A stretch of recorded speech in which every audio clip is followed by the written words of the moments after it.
Yan ang aming living room right now. Ang messy.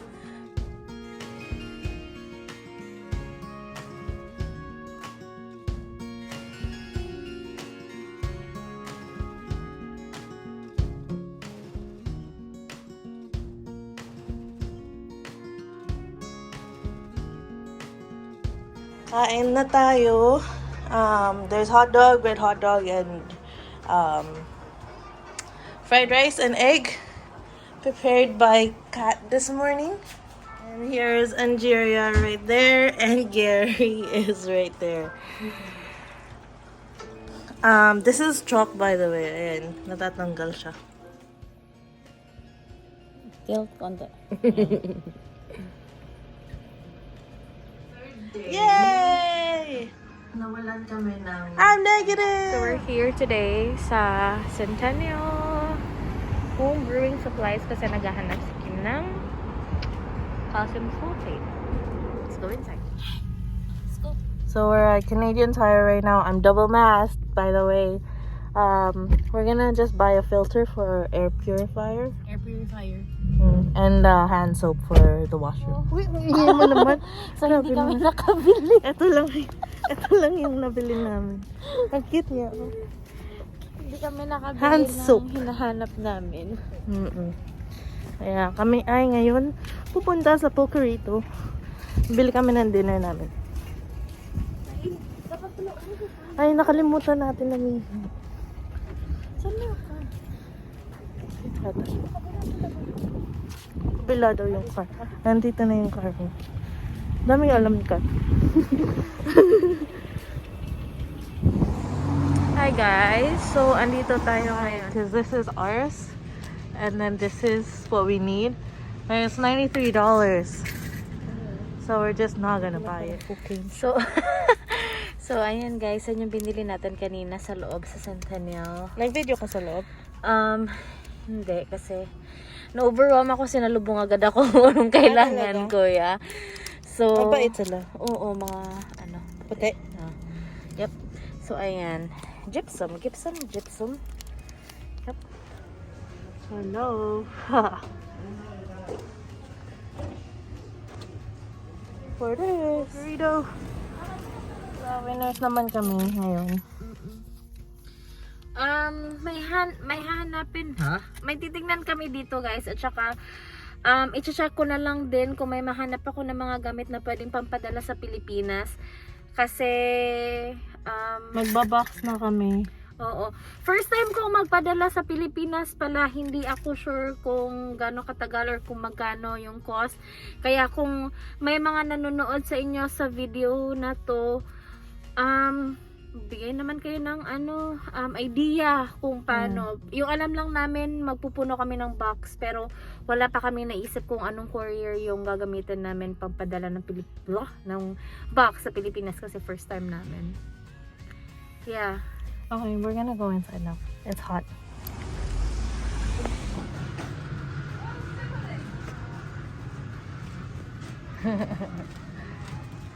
Nahanap ka? Hello, pinapapili ko pa si Filipina ko. Ito gusto niya yung brown. Ito yung binili ko. Oh, yeah. Patingin ano to? Thermometer binili ko. Isang ganito pot. And then isang thermometer. This is just for I'm gonna try to make taho sa bahay. Na yung sikat. Ayan siya. Dito sa loob? Hi everyone. Right now we are at Deer Lake Park. We'll show you the view in a bit. We're just here because we're gonna eat dinner here. Just in the car because there's people outside. There's Kat. Hi. And for dinner we have what we bought kanina, Pokerito. Sa Pokerito. So I have the poke bowl and Kat has a bulgogi bowl. So, medyo nakakamiss. Yung kanya walang vegetables. Meron naman onte. Wala, tatanggalin niya yan mamaya. So, ayan, medyo nakakamiss kasi sa labas, guys. Tsaka maganda yung Kasi araw. 2 weeks na sayang ako naman. nasa loob. Kaya, ayun, nandito kami. Tsaka parang ang ganda lang na may ibang scenery naman. Totoo. Tingnan niyo yung view. Ayan ang view namin ngayon. Tapos kami ay kumakain. So, yan ang Deer Lake Park. And then, yung nasa likod ng mga buildings, ano yan? Burnaby. Mga high-rises sa Burnaby. Yep. Kanina, habang nagda-drive kami, kami ng history quiz. Philippine history na quiz. Tapos, wala, tinatawanan lang ako ni Kat. Meron namang hindi ko rin alam. Pero, Marami lang akong hindi alam. sa mga hindi nakakaalam, maaga kasing nagpunta si Kim dito sa Canada. Maaga silang lumipat.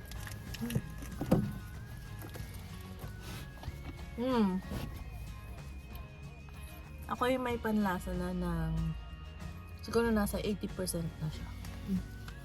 That's good. Wasabi. Tingnan natin kung malalasahan ko na siya. Kasi nung isang araw kumakain ako ng sushi, nilalagyan ko na maraming wasabi, hindi ko nalalasahan. So let's try it now. Wala ka sa frame. Ito siya guys, oh. Bulgogi. Merong jalapeno, cucumber, onions, pineapple, white rice, tapos, ano pa to? Ano to? Itong crispy something? Crispy tempura, ano lang. Wala akong nalasahan kanina. But here is just wasabi also. Okay, nalalasahan. Medyo manghang. But I love wasabi, so don't matter. Kaya mo na kami. So, tapos na kami dito kumain. Tapos nagsagot pa kami ng marami pang questions. Ayun na sa Na-enjoy namin ang mga quiz. Umabot na kami sa Canada. Philippine history, sa Canada, sa ano pa ba, mga languages, iba't ibang languages sa buong mundo. And therefore, we conclude, wala kami alam. Totoo. Ang dami naming mali. Pero now, we're gonna go buy some soy milk. Milk. Tama ba? Soy milk. Saan kaya? 88? Awan ko. Hala, nilamig ako. Malamig na uli. Ano na,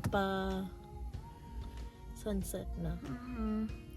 Tapos after nun, uwi na siguro kami para makapag-chill. Yun lang.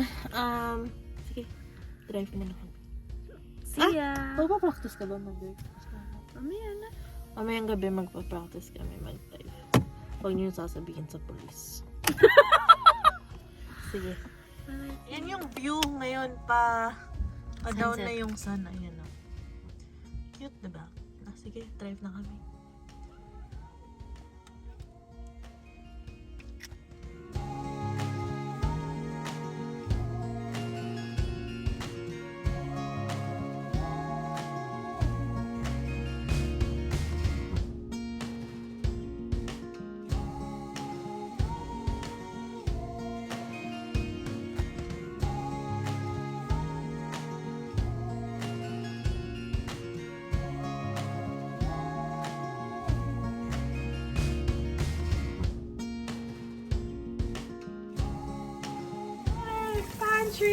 So cute! Very cute! Nag-ano ako nung isang araw. Nagtapon ako ng mga inventory dyan. Okay, so ito na po ang kinalabasan ng taho ni Kim. Medyo hindi pa siya perfect. Okay lang yan. Pero in fairness Hindi naman. hindi siya smooth. Oo, hindi smooth. Medyo siya. Ewan ko, siguro we moved it too much nung nag-pour into this one. Pero in fairness, guys, Tingnan nyo naman. Yung boba and thing na ginamit namin, yung binili namin sa Costco. Kasi brown sugar with boba siya, so that's basically taho. Titingnan namin kung masarap ba at magko-complement ba yung lasa ng boba na binili namin sa soya. Sa soy? Sa taho. Sa tofu. Sa tofu, oo. So, titingnan namin kung okay lang ba bago kami bumili ng sago talaga at gumawa ng sarili naming arnibal. But yeah, titikman muna namin. So, ayun na nga guys. So, sa background, baka marinig niyo. Nag-uusap si Kim at saka yung mami niya. But, yes. Yun lang yung video natin sa ngayon. Tignan nyo naman, nagpipil yung ano ko. But anyways, super successful naman yung taho ni Kim. Siguro gagawa pa kami ng isa nun kung meron, kung maubos namin yun agad. Kasi masarap naman siya. Medyo hindi lang smooth yung texture, pero okay siya. Nag-complement naman yung boba pearl na binili namin sa Costco. And then, na-mention ko din pala nung nagpunta kami ng Winners na magpapadala kami ng box, no, sa Philippines. So, ayun na nga, first time namin magpadala ng box. So, inuunti-unti namin na mabili yung mga gamit na pwede namin ipadala sa Philippines. So, kung may mga ideas kayo guys, pwede nyo i-share sa amin yan. And, yeah. Masarap ang taho. Siguro, magta-try kaming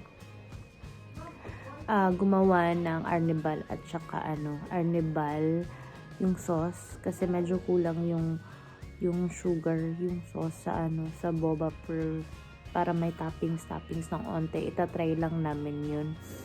Pero so far naman okay naman siya, nag-complement naman yung lasa. Yeah.